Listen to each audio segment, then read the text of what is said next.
Good morning, everyone. The Academy has organized certain answer writing sessions. This is first in that series, and today we would discuss answer writing as far as history is concerned in General Studies Paper 1. And there would be number of sessions, upcoming sessions on different subjects, and those will be conducted by different faculty members of the Academy. So I warmly welcome all of you on behalf of the Academy today for this discussion on answer writing skills, right, as far as history is concerned. This is not in terms of history as an option, please note that. This is regarding General Studies Paper 1, and in that, the component of history. There would be a differentiation as far as answer writing for world history is concerned. That would be conducted by Jawad Kaji sir, and it is upcoming for you. So he would club together two things: current affairs and world history in two sessions, obviously in one day. So number of sessions are coming up. This is first of its kind. Today, I would first begin with a kind of brief discussion on what we're supposed to do as far as answer writing is concerned. Right? Secondly, we would also talk about the common mistakes, common issues that we observe while evaluating papers of different candidates. Third, we would also talk about how to improvise answer writing as far as history is concerned. And once I'm done with these three important points, then I would discuss certain sample questions and their model answers. And there we would just try and understand whatever discussion we had initially, how we apply that in actual answers. So that is the agenda today, briefly. This session would be of 45, 50 minutes, and then I would keep 10 to 15 minutes for question answers. Let me share my screen. So this is answer writing session as far as GS paper 1 history is concerned. So today's agenda, first of all, as I said, you can see it here. We would first discuss the basic pointers as regards answer writing. So what we are supposed to do in terms of writing answers to different questions that we see in general studies, right? Secondly, as I said in the beginning, we will talk about common issues, right, that we observe in the writings of different candidates. Third, how to improvise, right? That is the third agenda. Fourth is discussion on sample questions. As far as those students who are there in the classroom right now, virtual classroom, probably they have this sample questions and model answers with them. For those who are watching us online, I would share those answers, not to worry about that. So we'll begin with this first, answer writing basic pointers, what we are supposed to do in terms of writing answers. Let's look at this. I hope everybody is able to see the screen. Right? So first and foremost thing, everybody will tell you, that you are supposed to understand question properly, but rarely you come across this kind of understanding, where what do we exactly mean by understand the question? Let's try and understand that here by a brief discussion. You see 3 points on the screen as far as understanding the question is concerned. And please understand, understanding properly is important. Sometimes improper understanding may lead to some other answer or some different direction. First thing that you're supposed to do is to divide the question in logical parts. Please understand, sometimes you may get a straightforward question where there is one single question can write the answer. There is no problem whatsoever in these kind of questions. But there are questions which are lengthy. There are questions wherein more than one questions are clubbed together. There is a lengthy question which has got a part which can be called as context of the question, and then there is a independent question there, the answer of which is to be written in that context. So we have to understand different parts of the question. This is a general discussion that we are doing right now. When I take up the sample questions, which I'm going to do anyway after this presentation, when I take up the questions, I would explain you what does this mean, understanding the question properly. What is the direction of question? What is being asked exactly? And the whole answer has to be written in that tone, right? And that's why it is very, very important, utmost important, I would say, to understand the question first. Let's look at this. So divide the question in logical parts. This exercise we will do today when I take up the sample questions. Second, understand the context of question. Many a times a question is asked in a particular context. If you write the points which are required for the question without taking into consideration the context, again you will end up losing certain marks. Are you getting this? So you need to understand the context and you have to write answer in that context, right? Number two. Number three, understand the core demand of question. Many a times students confuse between context and the core demand. They as if consider that the context is everything. And I know you are being told that you are supposed to address every part of question. And in that attempt, you end up giving equal space to every part. But that is very wrong strategy. You need to take into consideration the core demand of question, right? The context is to be explained briefly in the introduction or maybe in the answer in 2 3 lines, but rest of the answer has to address the core demand, right? Right now this is a generic discussion. You may feel like this is going very in an abstract way, but don't worry, I am going to discuss all these points later on when I take up the questions.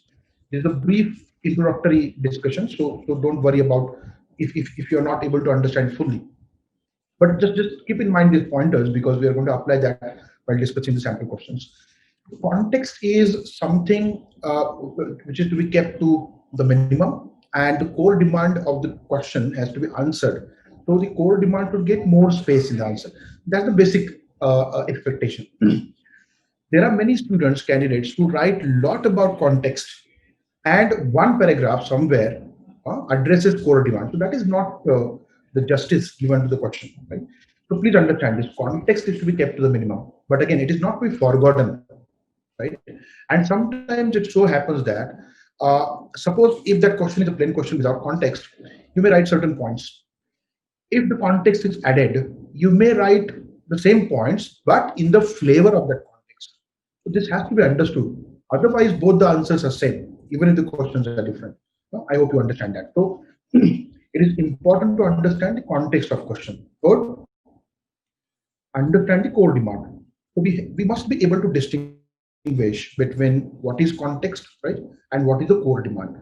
So do not get confused between these two parts of the question.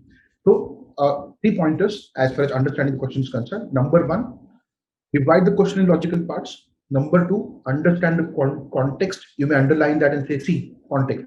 And then understand the core demand, CD. And be very mindful while writing answer that you are giving justice to the core demand of the question. Right? I'm repeating this. If you end up writing more about the context and very less space is left for the core demand, that is not going to work. Right? Okay. So this is understanding the question properly. Now, that's the first step that you are supposed to do, understand the question properly. And you might be thinking on this line, there are 20 questions and we have very limited time. How to do all these things in that very short span of time? That's the reason why we need a lot of practice. So it's a matter of practice. Once you write number of test series, probably you develop that hold. The moment you look at the question, you immediately understand, okay, this is context and this is core demand. I'm supposed to address this demand. So with practice, you will develop that skill. You are not supposed to worry about that. Now, let us talk about how to write answer. See, understanding the question properly is the first step, right? And then you can talk about writing the answer.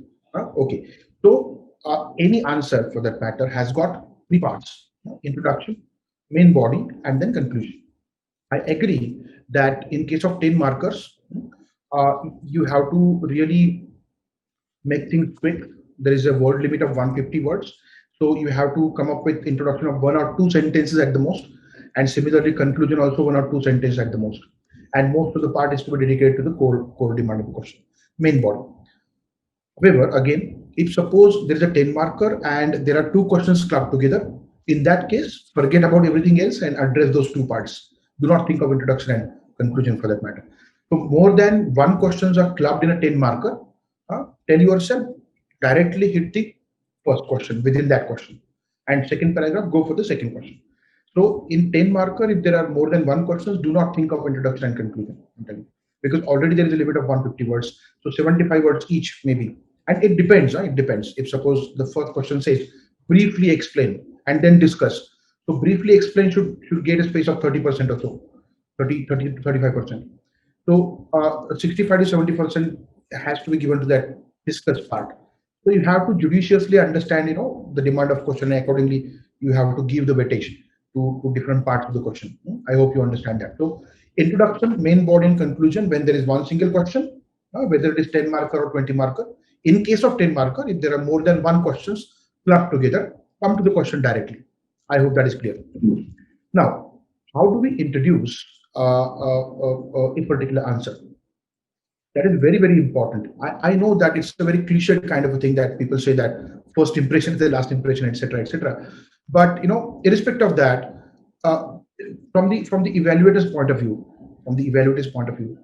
the moment we look at the answer, the first paragraph clearly tells us whether the student has understood the question or not. It is very important to write pertinent introduction that creates that first impression, right, and that positive attitude of the evaluator, right. And then in the introduction, you are supposed to give idea of what is coming in the main content, right.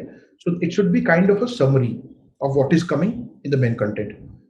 Plus, you should hit the bullseye, right. Uh, the core demand of the question must have some kind of reference in the introduction. People tend to write very generic introductions. I'm going to talk about that when I discuss common issues. But try and understand this. You are supposed to write, you can see it here, this point, very relevant to the core demand. The introduction has to be very relevant to the core demand, specific and effective. All these three terms are important. Relevant to the core demand. You should not write anything that is not related to the core demand. You write something very related to the core demand. It should be specific, right? There is a word limit, and more importantly, it should be effective. Some students write relevant introduction, but it is not that effective, right? When does it become effective? When it reflects what is coming in the main body, right? Okay. Now, first thing, as far as introduction is concerned, it has to be relevant to the core demand, number one. Number two, it has to be specific, right? And it has to be effective. Now, there is another important thing which I have already talked about, that is the introduction has to give idea of what is coming in the main body of the answer. So that is the basic expectation in introduction. See, you have to understand the word itself, right? You are introducing your answer. If you write something very vague, which does not have any kind of connect with the main body, that is problematic. So introduction has to be introduction to the whole answer. Then the most important part of your answer happens to be the main body. And this is where you fetch marks, right? Introduction and conclusion give the finishing things, right? If the content is same in two answers, say for a 10 marker, both may get, say for example, 6 marks because the content is up to the mark. But if one answer has got very good introduction, effective introduction, and effective conclusion, that candidate may end up getting 1 or 1.5 marks more. So that is the salience, significance of introduction and conclusion, effective introduction and conclusion. So main body, very important, core of the answer, no doubt about that, but also pay attention to the introduction and conclusion. Okay. So what are we supposed to write in the main body? Again, relevant content, do not bring in irrelevant things. The content has to be relevant to the core demand. In-depth analysis wherever required, right? Wherever required, you are supposed to bring in the analysis. Number two, I'm talking about these points. I hope everybody is able to see that. Precise and effective articulation, keeping closely to the topic of the question, right? This is the expectation of the commission. You should be precise. 10 marker, 20 marker, precisely bring in the points. And more importantly, the articulation has to be effective. I'm going to talk about it in detail later on, right? Just wait for some time. So precise and effective articulation would earn more marks, clearly. Number three, there has to be logical flow in the entire answer. And what do we understand by logical flow? One sentence, second sentence. There has to be some connect. One paragraph, second paragraph. There has to be some connect. One paragraph ended and the second paragraph starts with something which is not related to the theme in the question. That does not work. So three things precisely. One, content, very important. The core of the answer, content. Number two, precise, effective articulation. Do not deviate from the core demand. Do not deviate from the topic of the question. Number three, effective articulation. So this is what you are supposed to do as far as main body of the answer is concerned. Now coming to the last part of the answer, that is conclusion. Again, understand, conclusion also has to be relevant to the core demand. I have seen this, sometimes introduction is relevant to the core demand, and then people feel that I have written something in introduction which is relevant. Now, what I do in conclusion, please understand there is a difference. You are introducing the topic in introduction, and you are going to summarize what you have written down in the main content in the conclusion. But obviously, the summary must be given the flavor of the question. What is flavor? I'm coming to it. So this is flavor, right? So if it is discuss, give a flavor of discussion. If it is examination, give the flavor of examination. I'm coming to it. That flavor has to be given. That is where conclusion differs a bit, right? So introduction is introducing the answer, conclusion giving summary with a flavor of the question, right? Okay. So relevant to the core demand, again specific and effective. Many a times, people deviate. They write something and they say something else. Are you getting this? I'll give an example. See, there is a question as an example here, right on the screen. You can see that the third battle of Panipat was fought in 1761. Why were so many empire-taking battles fought at Panipat? You have to conclude with that, right? Why? Conclusion has to come up with a summary ultimately, right? Okay. And please understand, you should not deviate from that. You should not write something else apart from that. Many a time people write something which is not related to the core demand of the question. So always keep closely to the core demand, whether it is introduction, main body, or conclusion, right? Then giving justice to the core demand, this is another important part as far as answer writing is concerned. I was talking about answer writing here structurally, but here, you have to give that flavor. So this is the flavor that I'm talking about.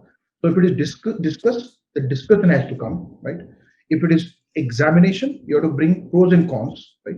If it is illustrate, you have to illustrate, as in you have to make it more plausible by bringing in its actual meaning, right? By giving examples. So that is illustration, right? Then evaluate. You have to come up with the evaluation, assessment. You can say assess or evaluate.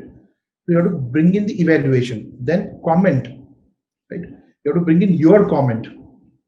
Your comment. What do you think about it? Okay.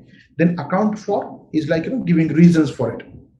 So different terms which are there in the questions, and you have to give justice to that flavor. So that has to reflect in the conclusion. That has to reflect in the main body of the question. I hope you understand that now. It has to reflect in the introduction as well. So these are things we check while evaluating any kind of question paper. Please understand that all these things are very crucial.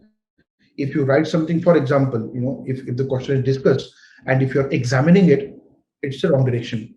If the question is examined, critically examined, and if you're going with a plain discussion, again, that will not pay 2 marks. So that has to reflect in the answer. And these are the skills that you develop over a period of time. I'm going to talk about how to improvise. So do not worry about that. While listening to all these things, you may get a feeling this is becoming too complex, or am I supposed to understand every flavor and bring in that? Is it so difficult? No, it is not that difficult. It's very easy. Only thing is you have to go through that process and do not worry about it. Series does the same thing, right? Okay. So you have to understand these terms and accordingly write the answer. I hope every student in the academy has got the meaning of all the terms which appear in the question paper.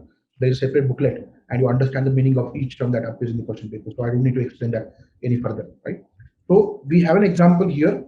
So the third battle of Panipat was fought in 1761. Stop there.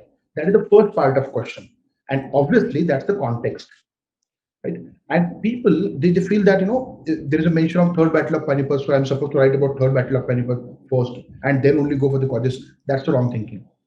It is a context. It is merely a context, right? It's not just about third battle. Look at the question. Question to shuru bhi nahi hua. Question has not yet started. हाँ? उसको देखो पहले, right? So third battle of Panipat was fought in 1761, right? That is the context. Where the question starts, it starts here. Why? Why were so many empire-shaking battles fought at Panipat? Why were so many empire-shaking battles were fought at Panipat? So Third Battle of Panipat is merely forming the context. So we are supposed to write about the causes as to why the battles fought at Panipat were imparted. So understand the question first. And this question, there is a model answer. We are anyway going to discuss that. Okay. So this is about understand the question and then how to write answer. Now let's move forward and talk about common issues that we observe as far as answers written by different candidates is concerned. First of all, you can see here the space is lost on context of question. So people try to write a lot about the context, which is not expected, instead of core demand, right? So that is one mistake or issue that we come across while evaluating papers. So writing too much about context, which leaves very less space for the core demand. Issue number one. Number two, space lost on the vague content. Space lost on the vague content. This precisely happens because of two reasons. Because of two reasons. Number one, lack of understanding of the question. Lack of understanding of the question. Because you didn't understand the question, you try to write something which is not relevant. That is one. Number two, lack of the subject knowledge. If you don't have the content, that is where you want to fill up the space by vague content. So you must have the subject knowledge. That is the basic thing. I'm not going to discuss about it because this session is about answer writing. So it is assumed that you have read twice, thrice that particular topic, you have a micro note, and you have a thorough preparation, right? So it is assumed. So the second issue that we come across. Third, you can see it here, too vague and generic introduction. This also happens because of scarcity of content. I'll tell you what typically happens. Because you don't have content, you have that feeling that if I write about the content in the introduction itself, what would I write in the main content, main body, right? That should not happen, right? If you have enough content, this question doesn't arise. If you have skills of articulation, this question doesn't arise. Are you getting this?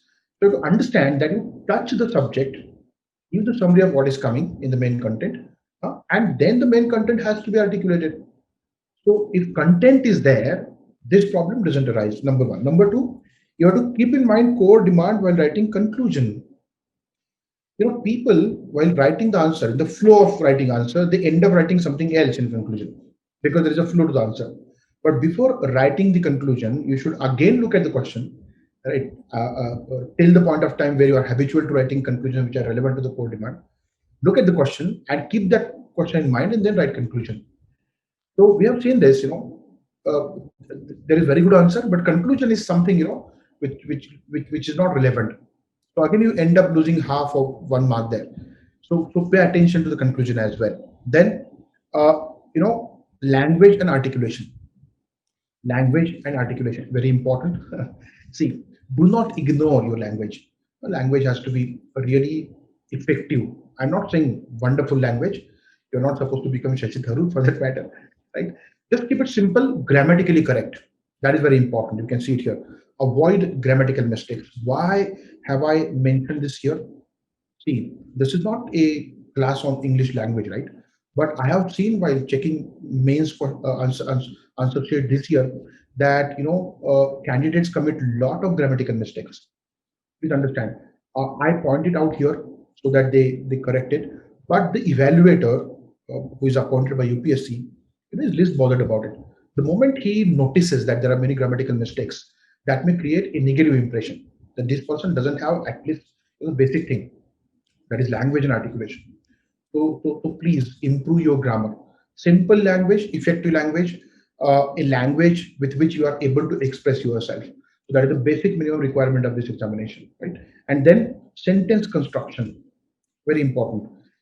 I have seen people, candidates writing answers in lengthy sentences, and because the sentences are lengthy, and if you're not used to write those kind of sentences, you would create confusion. You forget a verb, you may forget main word, and that whole sentence then gives a very different kind of meaning which is not expected. Are you getting this? So sentence construction, simple, effective, short sentences.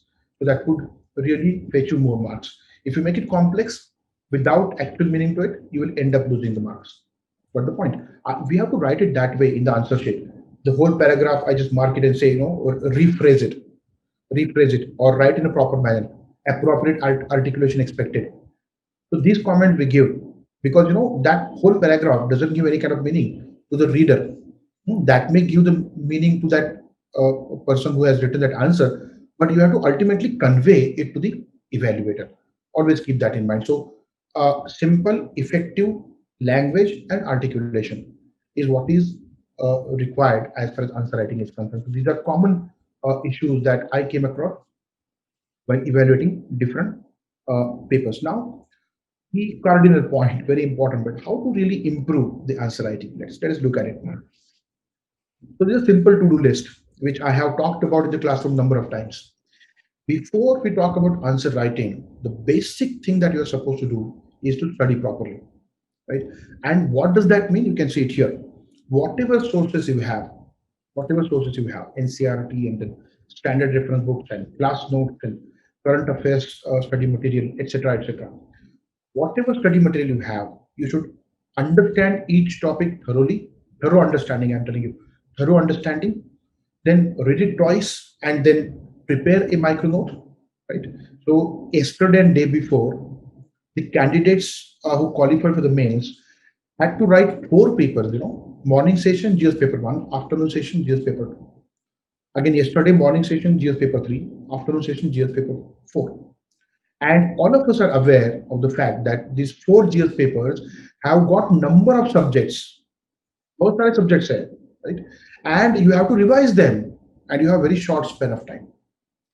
Please understand, micro notes would help you in revising the topics, in short span of time.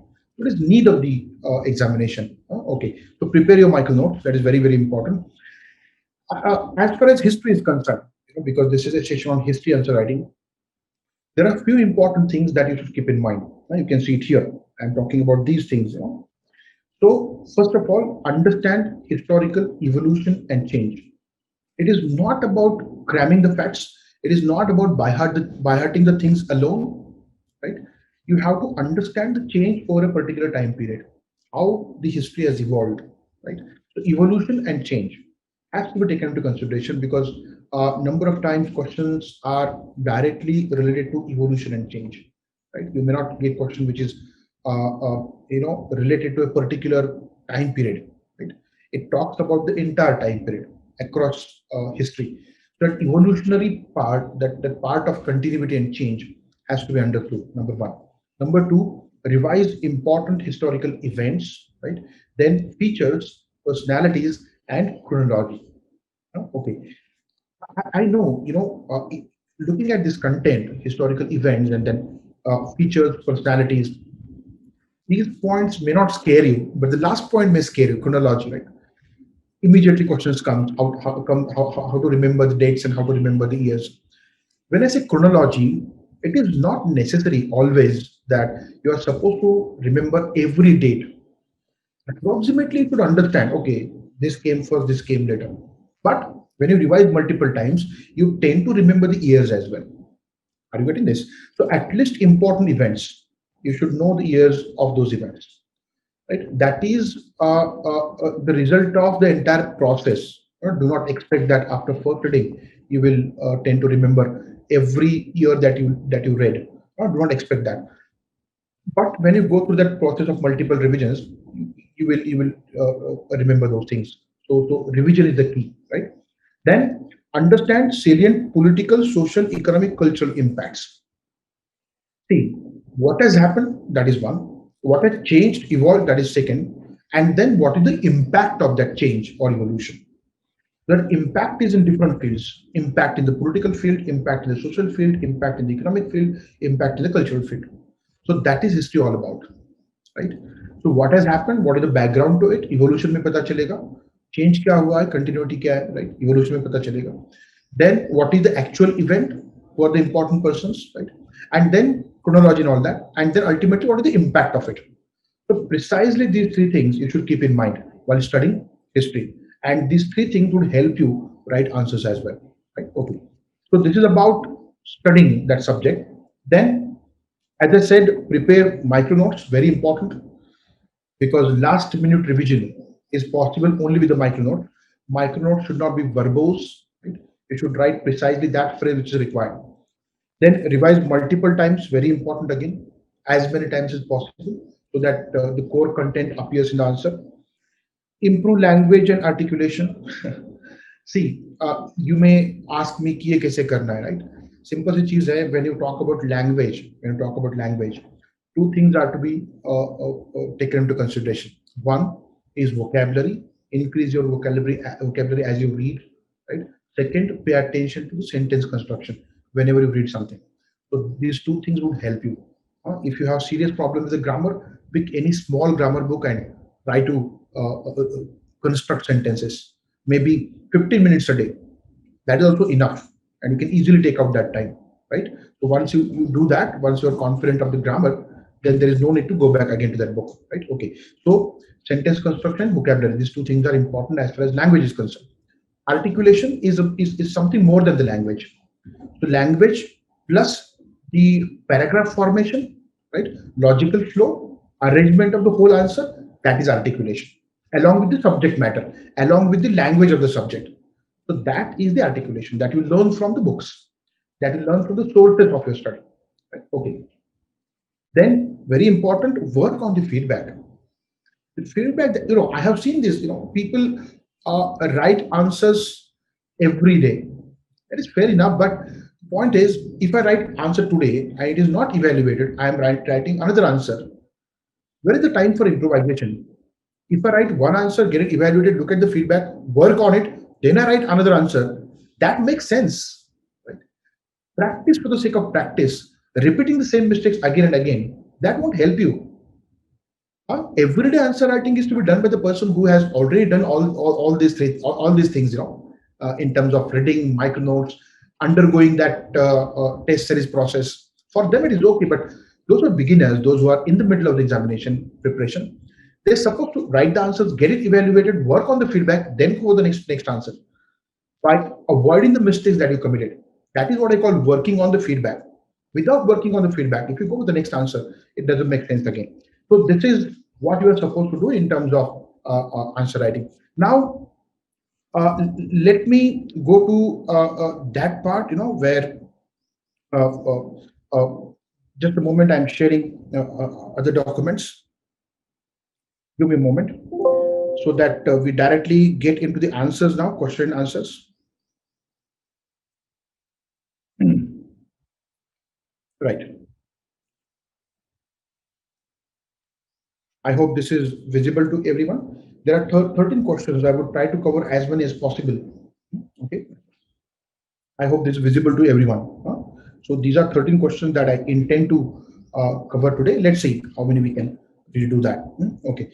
So it's a mix of different questions. It's a mix of ancient, medieval, modern. Okay.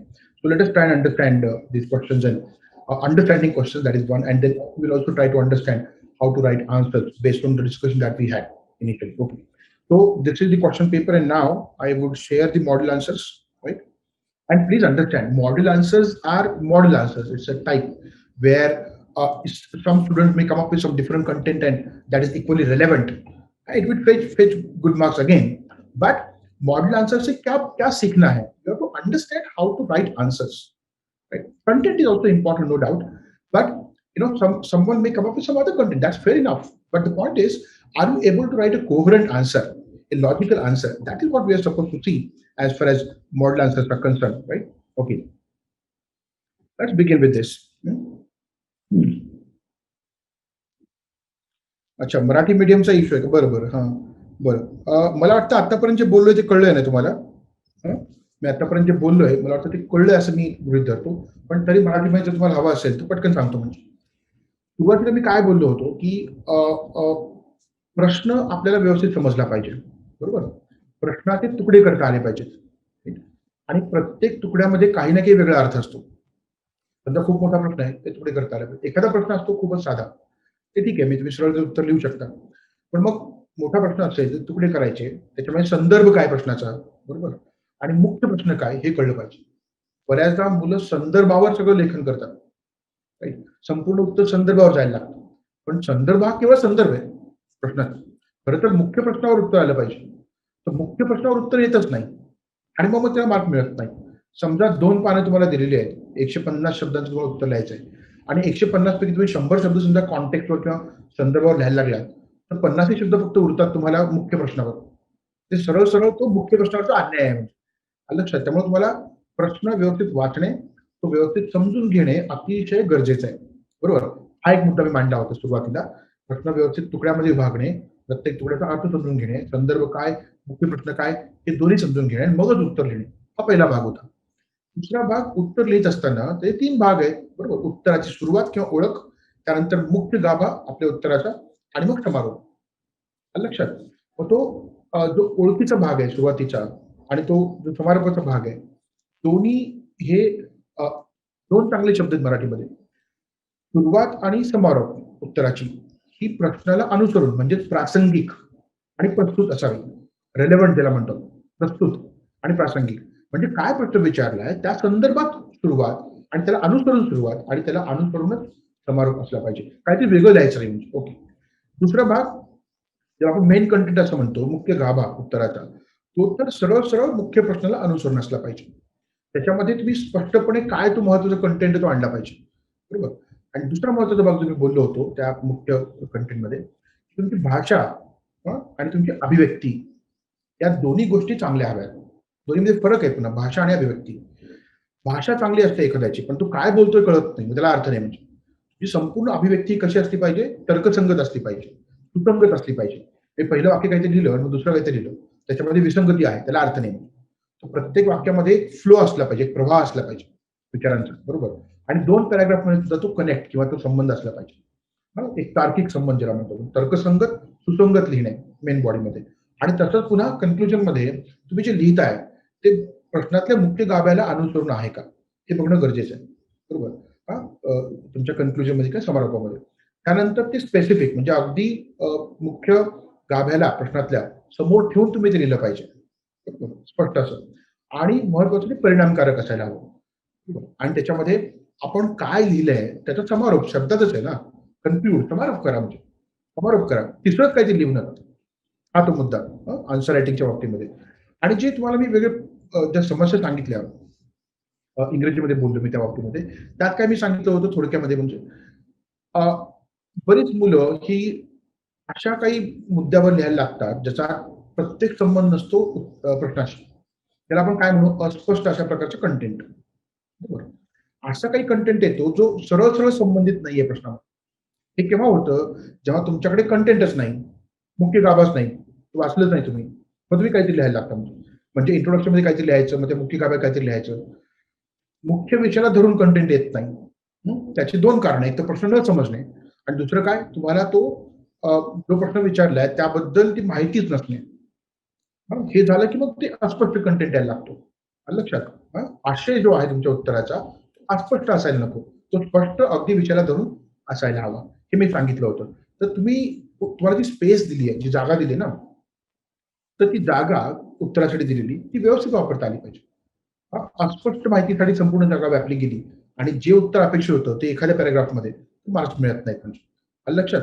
आणि त्यासोबतच मी हे म्हणालो होतो की तुम्ही तुमची उत्तराची सुरुवात, समारोप आणि मुख्य गाभा या सगळ्यामध्ये तो रेलेव्हंट किंवा प्रस्तुत, प्रासंगिक अशा प्रकारचा आशय उत्तरात आला पाहिजे अशी अपेक्षा आहे. आलं लक्षात? ओके. तुम्ही थोडक्यात सांगितलं मी काय चर्चा आतापर्यंत केली. आता माझ्याकडे जी उत्तरं आहेत ती सध्या इंग्रजीमध्ये आहेत.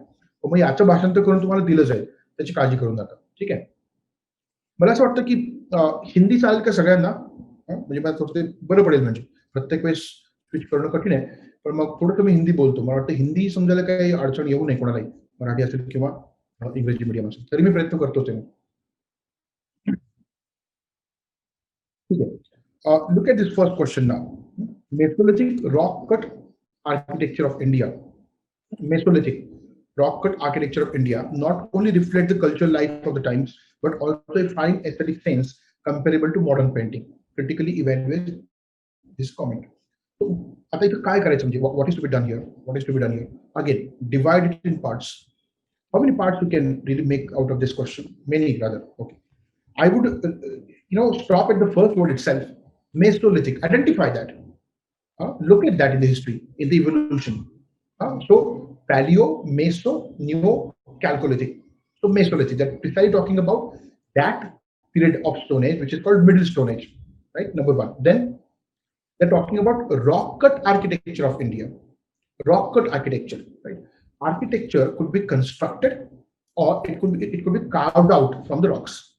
They're precisely talking about rock cut architecture of India, right? That is the second part. Then now there is some comment regarding this. So I'm logically cutting it here. I hope you can see it here. So this is where. तो Mesolithic rock cut architecture of India उसके बारे में कुछ बोला गया है, right? क्या बोला गया है? वो सेकंड पार्ट है. Not only reflects culture life of times but also fine aesthetic sense. ये मेरा दूसरा पार्ट हो गया उस क्वेश्चन का. मतलब it reflects cultural life of the times but there is some kind of fine aesthetic sense, right? ये हो गया दूसरा पार्ट. तीसरा, that aesthetic sense is compared to the modern painting. Got the point? तो given sentence can be logically divided in three parts. तीन भागामध्ये विभागता येईल आपल्याला त्याला तर्कसंगत प्रकारे, बरोबर? पहिला भाग काय, कोणत्या काळातला आहे आणि कशाबद्दल बोललं जातं, रॉक कट आर्किटेक्चर बोललं जातं, बरोबर? त्याच्यानंतर दुसरा पार्ट काय, त्याच्याबद्दल किती कॉमेंट आहे. काय कॉमेंट आहे की फक्त त्या काळातली सांस्कृतिक जीवन नव्हे तर त्या काळातला एक सेन्स, कशाचा, एस्थेटिक, म्हणजे आपण काय म्हणतो त्याला, आपण सौंदर्याचा एक सेन्स आहे त्याच्यामध्ये. तर त्याबद्दलचा प्रश्न आहे, बरोबर? आणि मग काय म्हटलंय पुन्हा, आधुनिक पेंटिंग सोबत, आधुनिक जे काही पेंटिंग आहे, चित्रकला आहे, त्यासोबत तुलना केलेली. हे झालं त्या प्रश्नातला पहिला भाग, म्हणजे first part, first sentence question. Okay, now what is the actual question? याला डबल अंडरलाईन करायचं. म्हणजे सुरुवातीला काय क्रिटिकली इव्हॅल्युएट म्हटलेलं आहे, म्हणजेच काय, तिची तुलना केली गेली आहे. तिचं आपल्याला काय इव्हॅल्युएशन, मूल्यमापन करायचं आहे. You are supposed to evaluate that, assess that, right? And critically evaluate means what? Is it exactly comparable or there is some difference, right? So critically evaluate this comment. So that comment has to be evaluated. What comment? Comment कहाँ से शुरू होता है? यहाँ से शुरू होता है comment, और कहाँ खत्म होता है? यहाँ पे खत्म होता है. इसके बारे में comment है, इसके बारे में comment, right? I hope you're understanding that. Now let us come to the answer. Look at the first part here, that is introduction. I'm reading that clearly. Mesolithic rock cut architecture reflects the lives of Mesolithic people in innovative ways. मतलब जो पहला sentence है, it is directly touching the topic. What is the topic? Culture life के बारे में बोला है ना, तो लिखो ना, वो reflects lives of the people, right? It clearly reflects lives of the people in innovative ways, right? दूसरा, देखो innovation, ये क्यों लिखा है innovative ways? Because innovation was the crux of modern painting. तो पहले सेंटेंस में वो आ गया है जो एक्सपेक्टेड है. Mesolithic painting depicts some features of the modern painting such as innovation, experimentation in shapes, colors, lines of the work. तो introduction में उस टॉपिक को टच किया है डायरेक्टली, राइट? और दूसरी इंपॉर्टेंट बात, अब आगे क्या आने वाला है वो भी समझ गए, बिकॉज आगे आंसर क्या बोलेगा बेस्ड ऑन दिस, वो इनोवेशन क्या है, राइट? एक्सपेरिमेंटेशन क्या है, कलर्स में और शेप्स में, उसके बारे में डिस्कशन होगा, राइट? कंपैरिजन होगा, right? Look at the first paragraph now of the answer, this one. Mesolithic rock cut architecture was part of an evolution, which began somewhere during the Paleolithic period. ये क्यों लिखा गया है, उसके पीछे भी एक thought है. What is the thought?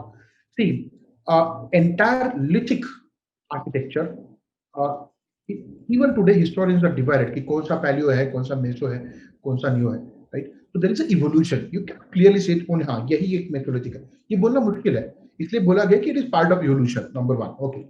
Then in the auditorium cave, immediately we come up with an example where there is a rock cut architecture, though it belongs to some other type, but that evolution is there. In the auditorium cave, right, at Bhimbetka, there are two rocks with cup-like depressions, probably indicating some ritual. So ritual cultural aspect connected to rock cut architecture. पूरा answer has to be on that topic. Deviate नहीं होना है, ठीक है? वेग content नहीं लाना है, right? Okay. Now, a Paleolithic screen, second example, was found which had a roughly circular platform and a triangular stone, concentric layers of colors, right? Concentric layers of the colors at its center. During Mesolithic period, the rock cut architecture continued with an emphasis on paintings and engravings.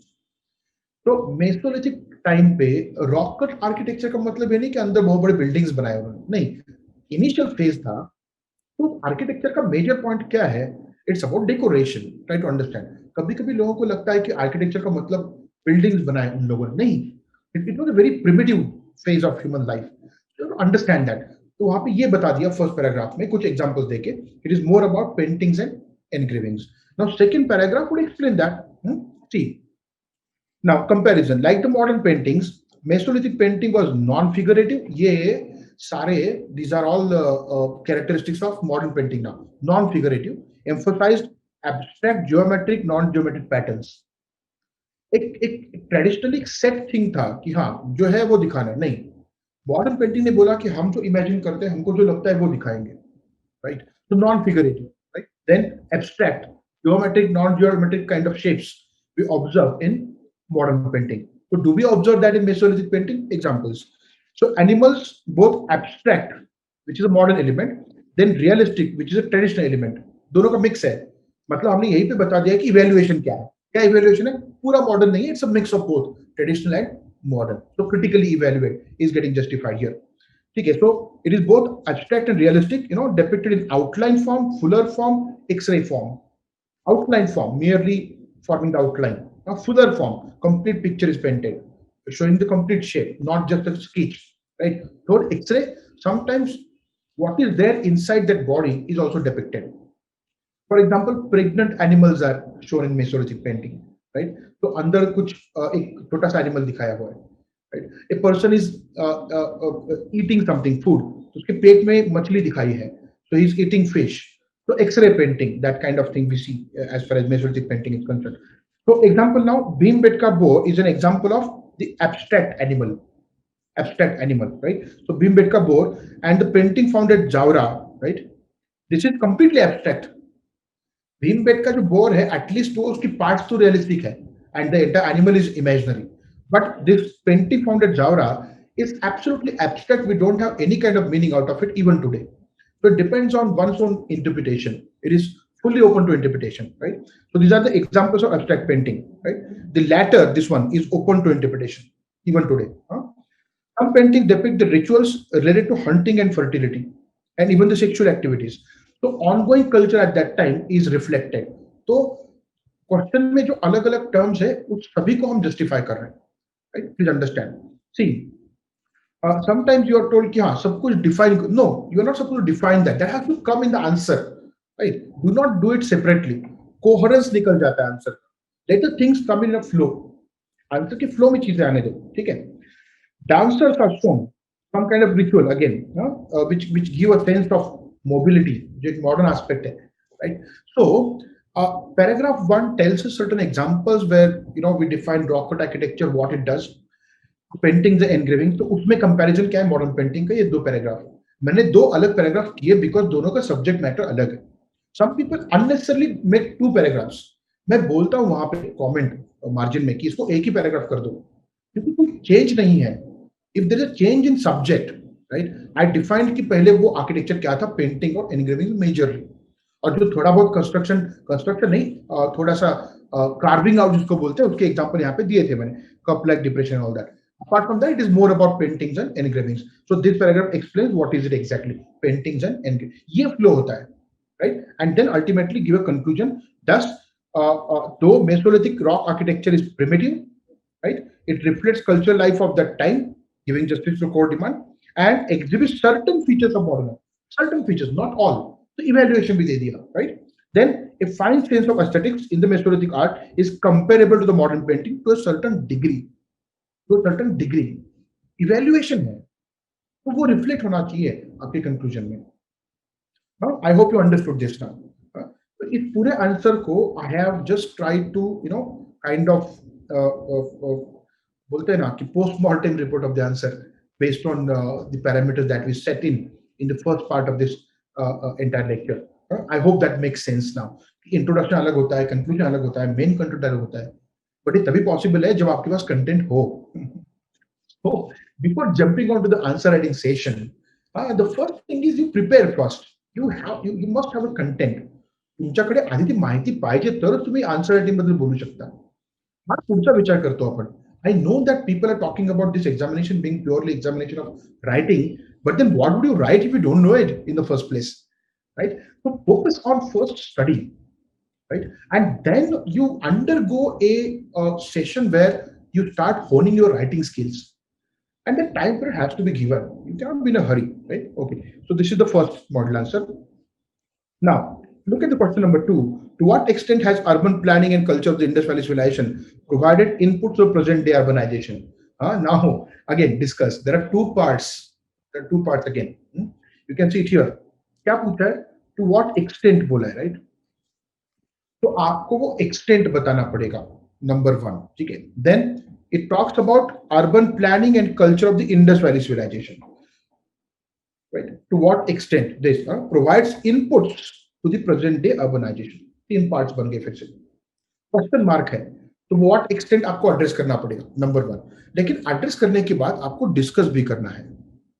So sometimes students write an answer to what extent 1, 2, 3, 4. Discussion कहाँ है? ढूंढना पड़ता है कहाँ है ना. Point format कहाँ use करना चाहिए, कहाँ use नहीं करना चाहिए, ये समझ में आना चाहिए.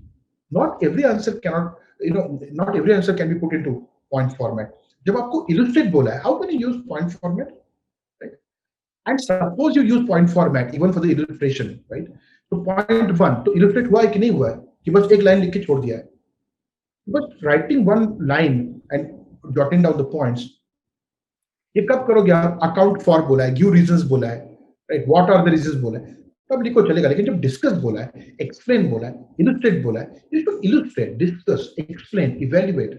That flavor has to come, which I have explained as far as first question is concerned. Let us go to the answer of the second question. Urban planning and culture of the Indus Valley civilization. Look at the introduction again. Urban planning and culture of the Indus Valley civilization provides input to a considerable extent. So in the first introductory para itself, मैंने उसको touch किया है जो important point है. To what extent? To a considerable extent. दे दिया ना answer आपको immediately. To a considerable extent, right? To the present day urbanization, notwithstanding the differences in scale and complexity. इसको बोलते हैं आपके सेंटेंस को क्वालिफाई करना. अगर मैं ये वाला पार्ट छोड़ दूं, राइट, तो इवैल्यूएटर ये सोच सकता है कि डायरेक्ट कैसे इनपुट मिलेंगे और कैसे कंपेयर कर सकते हो आप, क्योंकि आज का जो लाइफ है, population is I would say more than 1000 times large population than what it was in urban civilization. If you take any town today, even if you take a moderate town, the population is much more. As far as Indus Valley civilization was concerned, the population was hardly 35,000 or so, approximately, right? तो 35,000 का town मतलब जो जिसको city बोल सकते हैं वो तो नहीं होता आज, है ना. तो बहुत कॉम्प्लेक्स सिटीज हैं आज के, स्केल बहुत बड़ा है. तो उस स्केल पे इस तरह का प्लानिंग, इस तरह का एफिशिएंसी कितना पॉसिबल है, this is a debatable topic. That's why that is added there, notwithstanding the differences in scale and complexity. वो है नो डाउट, फिर भी इनपुट लेना पॉसिबल है टू अ कंसिडरेबल एक्सटेंट. तो that is the opening line. तो वो effective introduction जिसको बोलते हैं ना, इसी को इफेक्टिव बोलेंगे. कि वही चीज है लेकिन किस तरह से लिखी गई है. That additional X factor is there. Notwithstanding the complexity and the scale of the present cities, we can take the inputs in a considerable way. Right? Effective, precise, to the point, relevant introduction. पहले मैंने explain किया था, अभी example दिखा रहा हूँ आपको सीधा कि ये होता है introduction. I'm not saying that you are supposed to write the same introduction, right? But there has to be that effect. और लिखो, लेकिन उसमें वो effect होना चाहिए, वो connect होना चाहिए subject को. ठीक है? Okay. Now coming to the first paragraph, ठीक है? The haphazard growth of towns. Contextualize करो ना. क्या पूछा है? Inputs. तो कब मिलेंगे inputs? जब problems होंगे आपके आज के urbanization में. तो problems क्या है exactly? In short, ना, haphazard growth of towns. उसमें सब कुछ आ जाता है वैसे देखा जाए तो. तो haphazard growth of towns, especially in India today, is one of the major issues in urbanization, leading to numerous other issues. हाँ, अगर ये 20 मार्क करे, 30 मार्क करे तो आप इश्यू भी लिख सकते हो, लेकिन यहाँ पे इनपुट पूछा है ना, तो वहां पे रुक जाओ. So this is how you write precisely. Point वही है, लेकिन precise writing का मतलब क्या होता है? Look at this sentence, you will understand. Look at this sentence. There are a number of problems that our urban centers face. Did I write them?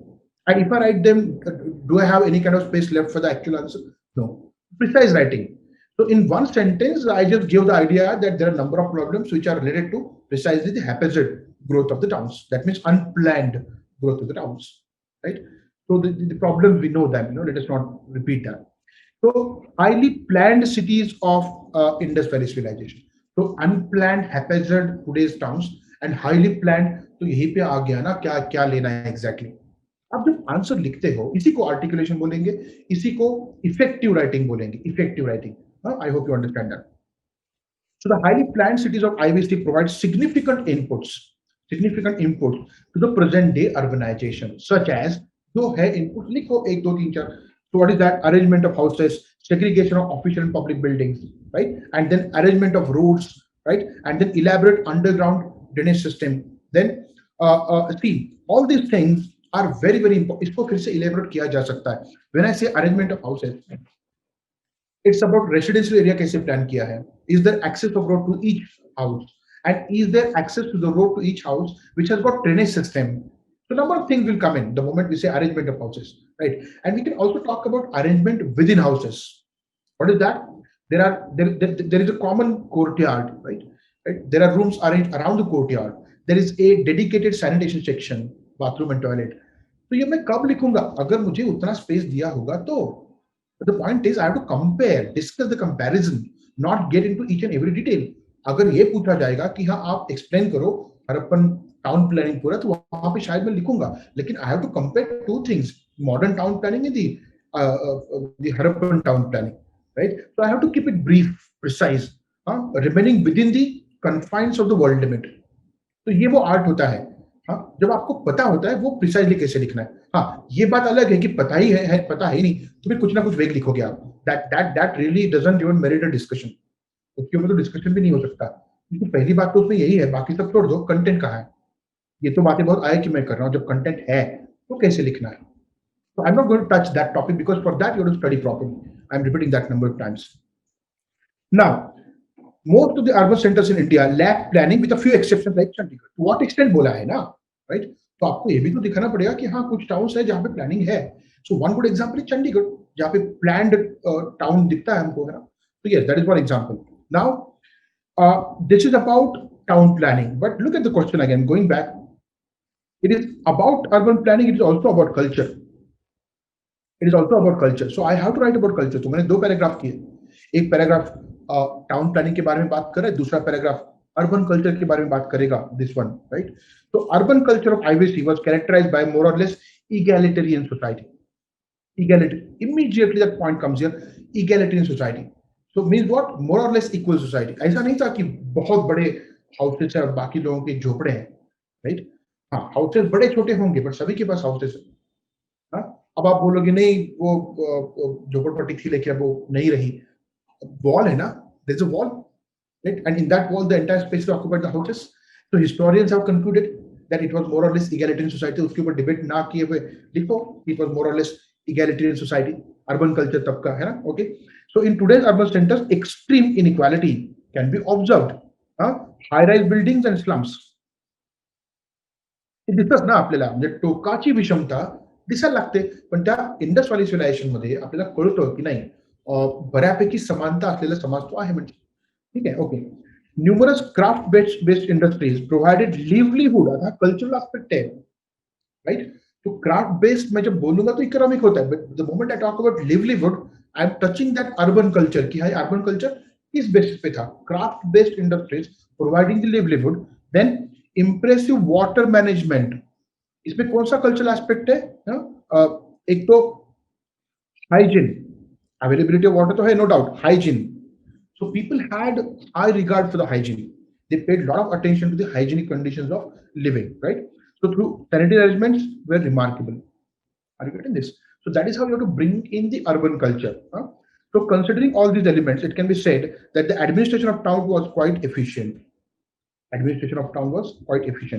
this is in contrast to conditions of urban poor in present day cities comparing that so urban culture compared and even the town planning compared.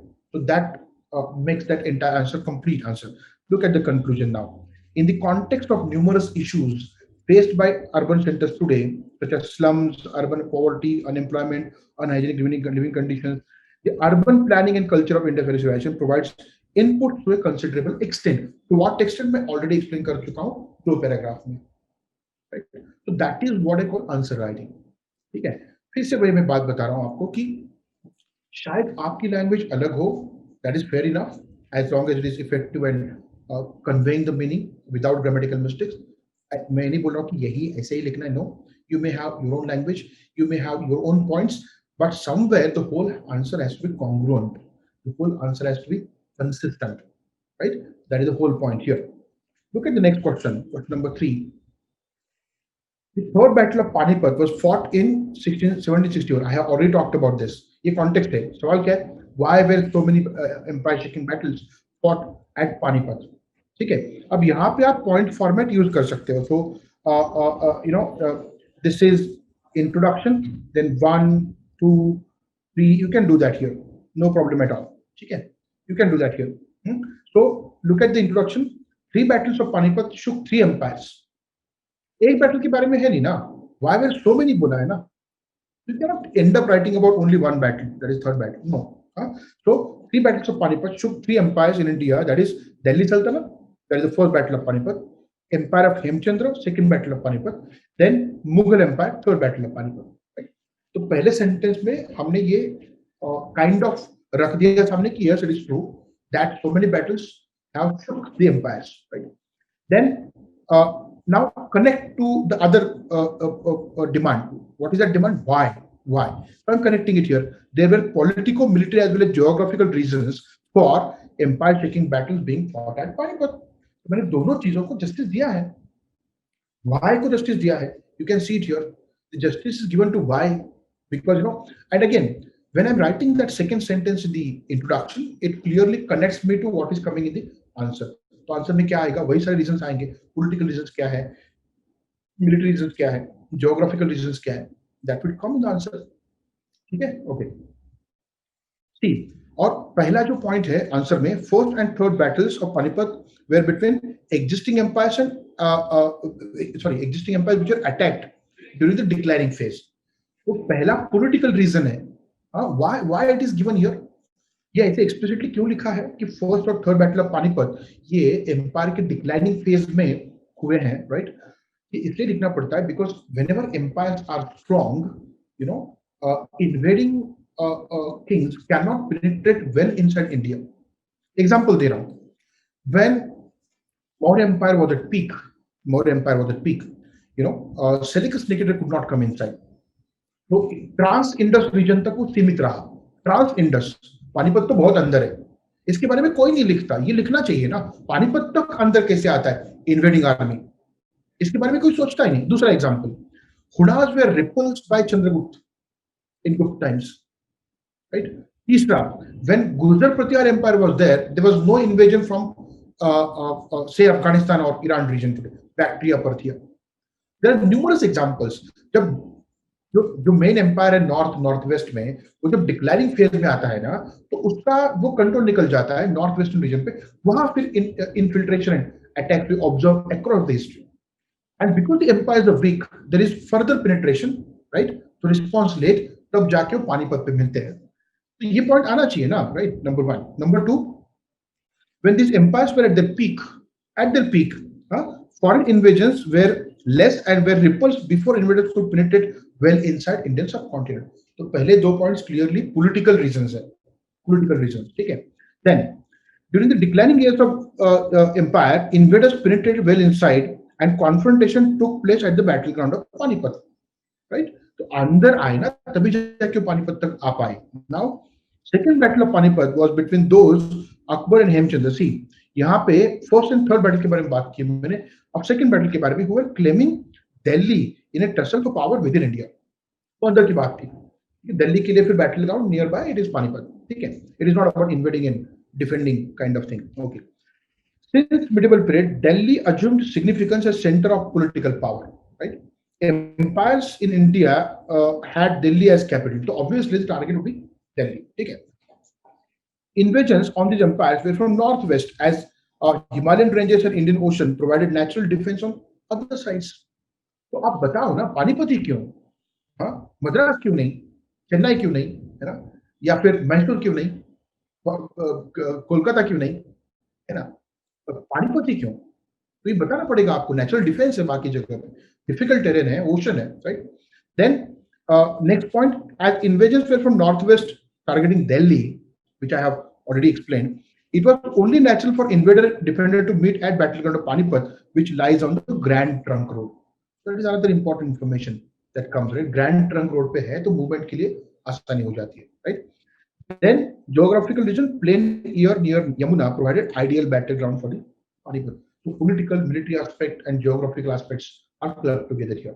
Then conclusion, summing up, political military weakness of the decline empires, allowing invader to penetrate well inside, geographical features of India, which made entry in the subcontinent preferable from northwest, made Panipat battleground for empire shaking battles. So the whole answer has to be very close to what is asked. Okay.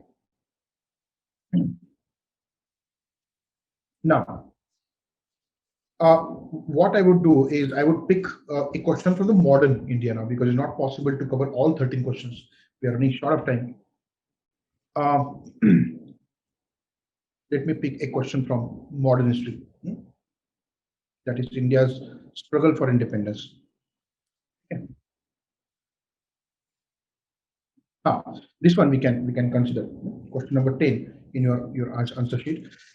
The extremist nationalists in India were politically radical but socially conservative. Statement है फिर से. It is statement. Examine बोला है, examine this contradiction in the light of peculiar politics of British India. अब इसको divide करना पड़ेगा. जो पहला sentence है, it is about extremist nationalists, right, in India. So you have to identify किसके बारे में बात चल रही है. Moderates के बाद जो phase आया, जिनको neo nationalist भी बोला जाता है, extremist nationalist भी बोला जाता है, ठीक है. So it is about neo nationalist, right? So precisely we're talking about Lokman Tilak, Lal Lajpat Rai, Bipin Chandra Pal, Aurobindo Ghosh, right? Okay. So these were the leaders of that phase. Then what is being said about them? They were politically radical but socially conservative. Second part, right? So politically radical, socially conservative. What is the question? Examine, right? क्या बोला है? ये contradiction जो है उसको examine करना है आपको, राइट? इसमें in the light of peculiar politics of British India. Let's look at the answer now. Introduction. Early nationalist politics was based on constitutional methods, and these nationalist leaders had belief in Western ideals like liberalism, democracy, equality, freedom. तो एक context दे दिया कि radical कैसे बना. आपको किसी एक को रैडिकल बोलना है तो फिर जो नॉन रैडिकल है, राइट, वो क्या है, तो वो बता दिया कि this was non radical, this was moderate, right. Okay. Now in this backdrop, methods adopted by the extremist leaders were politically radical as their demands were beyond piecemeal reforms. क्योंकि moderates ने piecemeal reforms मांगे थे, small reforms, not the complete independence, claiming self rule. तो extremist लोगों ने स्वराज मांगा. They claimed self rule and not the piecemeal reforms. Okay, so that is where they were politically radical, right, and socially conservative as they sought to revive India's past. Conservative कौन होते हैं? जो चीजें conserve करना चाहते हैं. कौन सी चीजें हैं यहाँ पे? Whatever culture you have. So revival of Indian culture. अब ये किस context में है? सबको लिखने की जरूरत नहीं होती रे. But you should have that understanding, right? कौन सा context है? Western education, evangelization, पाश्चात्य शिक्षण आणि मग ते त्यातून थोडंसं पाश्चात्य संस्कृती, त्याच्या त्या आक्रमणाखाली आपली संस्कृती आपल्याला पुढे घेऊन जायची, हा एक भाग होता. So onslaught of the Western culture through the Western education, to counter that, these extremist leaders tried to revive the Indian past. And you know that very well, national education का एक important agenda था extremist phase का, ठीक है. दूसरा part उसी का socially conservative का, that is the opposed social reforms. That is known fact. ठीक है. Let us go to the main answer now. This is the first paragraph. The leaders like Lokman Tilak, Lal Lajpat Rai, Aurobindo Ghosh, Bipin Chandra Pal within the Indian National Congress were considered as extremists because of their radical political strategies and methods. Strategies भी radical थे और methods भी radical थे. तो मैं पहले क्या explain कर रहा हूँ? How they were politically radical. See, political strategy to end British rule advocated by extremists was radical in nature. They believed in aggressive methods, like boycotting the foreign goods, promotion of Swadeshi, national education. ये काफी aggressive था. Moderates ने accept किया था British rule को, उनके scheme of education को, वो उसी को अपोज कर रहे थे आप, right? So much more aggressive petition देना, रिक्वेस्ट करना, इसके कंपैरिजन में this methods are quite radical, right? Then they had no faith in British sense of justice and fair play, they had no faith, तो उनका जो political outlook था it was completely different. Moderates had faith in the British justice, but these people had no faith in the British sense of justice. They believed that political rights will have to be fought for, not to be demanded. Fought for. Radical thought. Hmm? They had spirit of self-reliance and self-determination. Hence, their methods were self-reliant. Application करो और फिर expect करो कि सामने वाला respond करेगा. These are dependent methods. But agitate, demonstrate your power through boycott, right? Start your own parallel national education. So these are self-dependent methods, not dependent on the response of the British government. I hope you are able to understand that difference. Okay. Then this is about being politically radical. Okay. The second paragraph now talks about being socially conservative, and then there would be a comment at the end of it. So extremists drew inspiration from the India's past. No doubt about that. They revived Ganpati and Shivaji festivals. We know that very well. They wanted to inculcate pride in India's glorious culture, right? And thereby they wanted to generate the spirit of nationalism. We know it, but we have to write it that way. This shows that extremists followed conservatism in their social strategy, and alienated other religious people, notably Muslims. And it was in this backdrop that the Muslim League was established in 1906. Okay. Okay.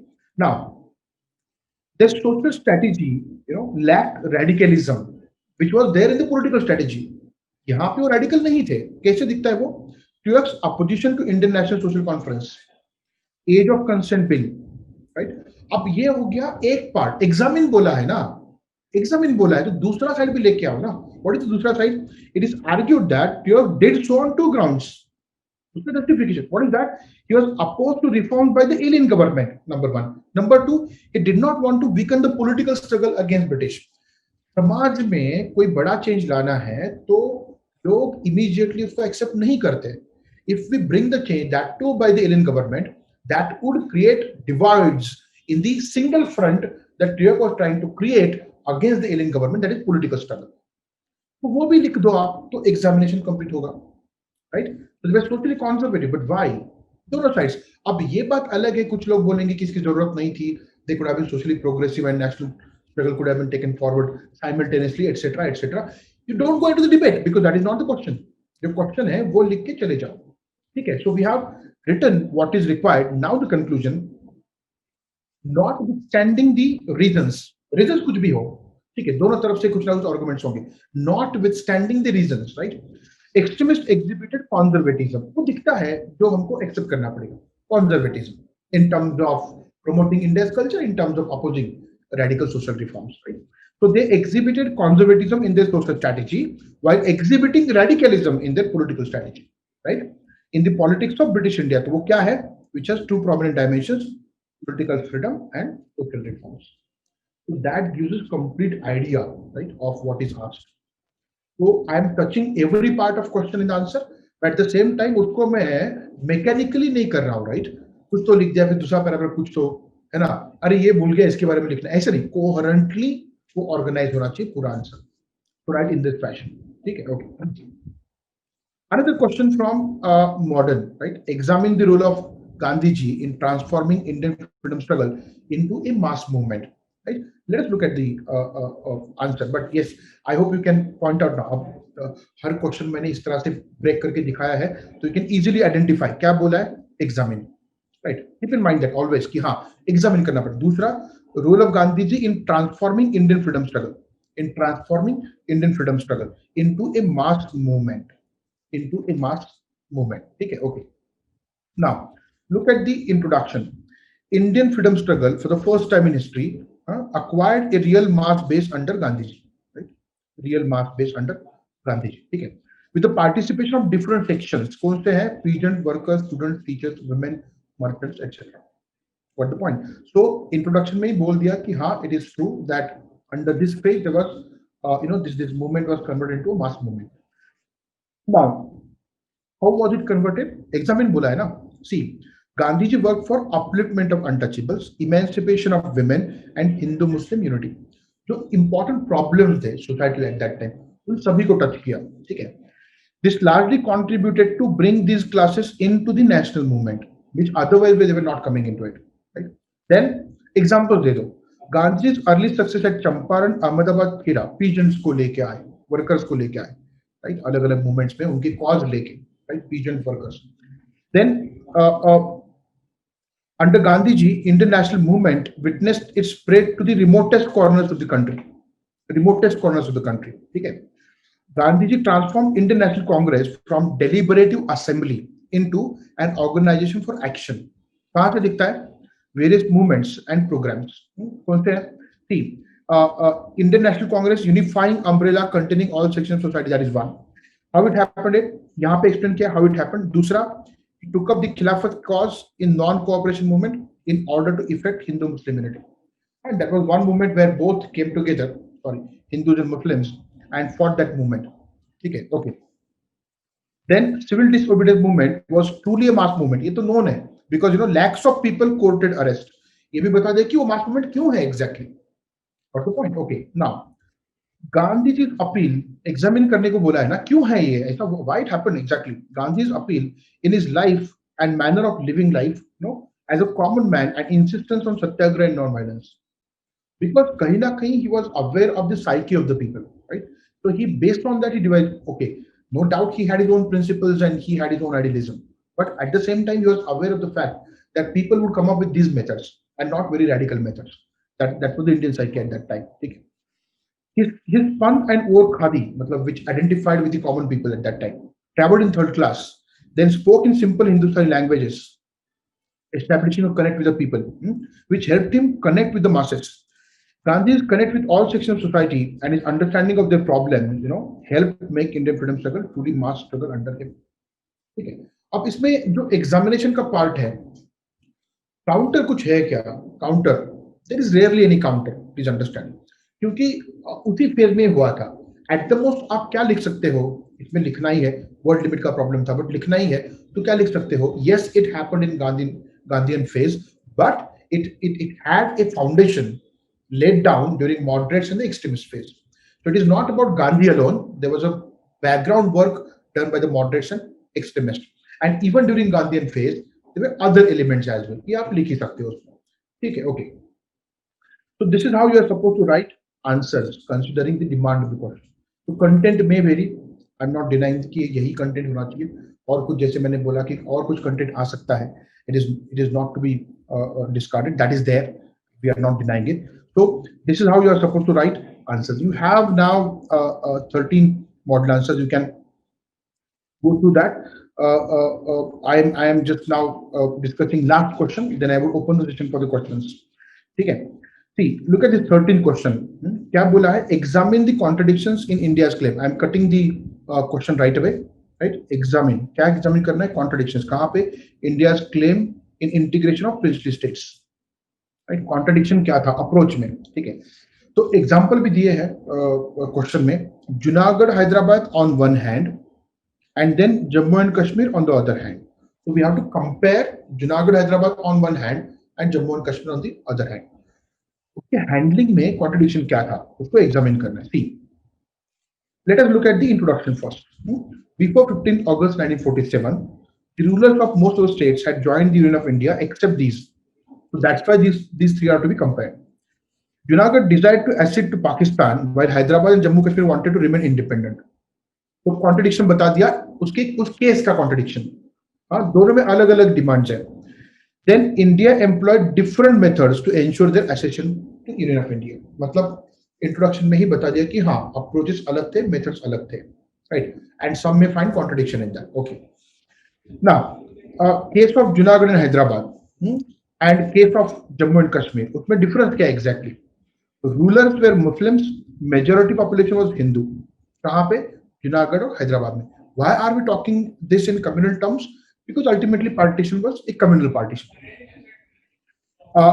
based on the religion. इसका मतलब ये नहीं कि all people wanted that, but partition happened on the grounds of religion. So majority of the population was Muslim in Jammu and Kashmir. Ruler was Hindu. तो ये contrast है इन दो case studies में. सबसे पहले तो कॉन्ट्रास्ट बता दिया. The issue of Junagadh was resolve by a plebiscite. हाँ, आप जानते होंगे ना, जूनागढ़ का जो नवाब था वो पाकिस्तान चला गया. He signed the instrument of accession of Pakistan, and we promptly conducted plebiscite there because we knew that people were looking forward to joining India. So that plebiscite came in our favor, and we got Junagadh acceded to Union of India, right? So plain and simple procedure.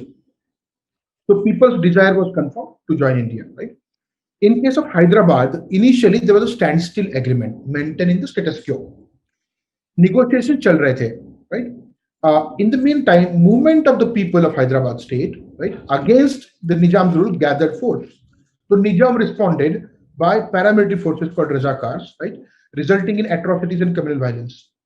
ये देखने के बाद the government of India came up with two policies: economic blockade and police action. And Nizam surrendered. मतलब एक जगह पे plebiscite, दूसरी जगह पे economic blockade and police action, तीसरी जगह पे क्या है?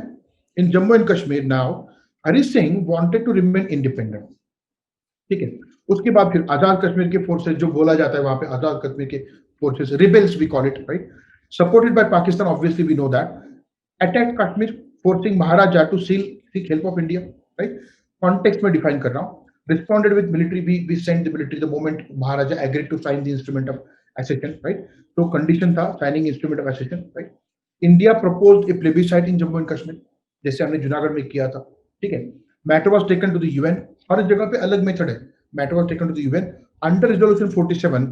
plebiscite recommend किया गया, लेकिन जब पाकिस्तान अपने फोर्सेस, अपने नेशनल्स को विड्रॉ करेगा, जिन्होंने अटैक किया था, जो अटैकर्स थे उनको वापस जाना पड़ेगा. इंडिया का मिनिमम मिलिट्री फोर्स वहां पे रहेगा जो लॉ एंड ऑर्डर के लिए इंपॉर्टेंट है, और यूएन के ऑब्जर्वेशन में प्लेबिसाइट होगा. ये डिसाइड किया गया था as per resolution 47. So both India and Pakistan objected to the provisions, right? Pakistan was not ready for evacuating that area that they occupied, that is POK today. India was not happy with condition that there would be minimum force of India, because we knew the problems of law and order were very serious. So we both were not happy with resolution 47. It was not implemented, right?